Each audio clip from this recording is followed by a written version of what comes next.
是从石头建起来的嘛，那是打回一个。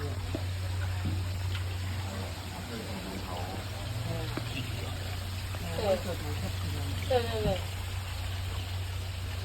那右手边那个大岛，这边就大岛泳池，然后旁边的话也有酒吧，它目前的话没有开放，就给一些包场，还有像私人 party、庆生晚会就会开放。那我们园区的建筑它是采用西班牙高地式建筑，那外墙啊都是以弧线曲线设计为主。因为花莲地震台风比较多一点，所以我们建筑也没有盖这么多，都只有2层楼。关我什么事？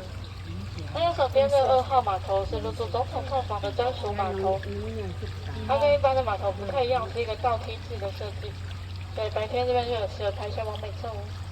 金钟娘来帮我们早晨去交给你啊，那前面这个桥呢是神话桥，它上方布满了很多植物，叫做碧丽。那碧丽是爱玉的一种，对，它的胶质没有爱这么多，所以吃出来也不好吃。可以走吗？可以走，可以走，对。我们的桥都可以走。那走的时候小心脚下，我们是砖头，花岗岩是铺的，所以要小心。所以这边会看到星巴克。那这边这座山是海岸山脉，我们是位于海岸山脉跟中央山脉之间的花东纵谷。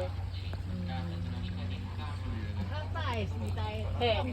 来啊，冒遐好有准啊。